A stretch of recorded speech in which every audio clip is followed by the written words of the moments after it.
All right, three quick thoughts on the president's decision to put National Guardsmen in Washington, D.C.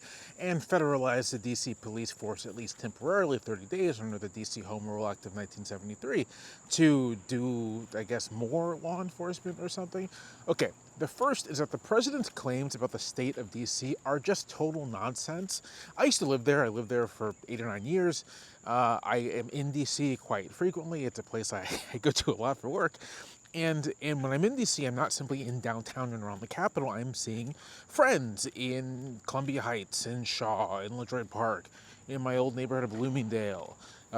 Sometimes I'll go across the river and go to the Frederick Douglass House. Like, I'm in DC, right? The fact of the matter is that DC is perfectly safe. Crime in the city is on the decline. I believe from 2024 to the present, it's nearly 25% decline.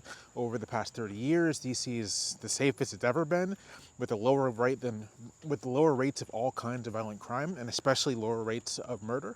DC has changed. It's different now. And while there have been high-profile incidents, those aren't emblematic of the state of things in DC, which is that while there is crime, it's not some sort of escape from New York, Carpenter-esque dystopia.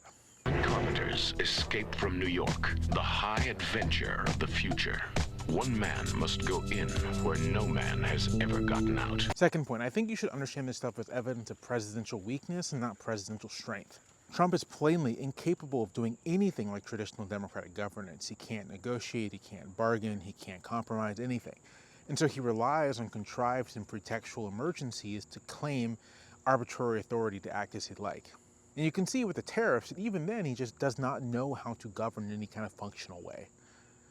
It's noteworthy that today as well they announced another 90-day pause in the China tariffs. The third and final point is that weakness does not mean he's not dangerous, but I think that danger has as much to do with the capitulation of so many American elites as it does with anything else.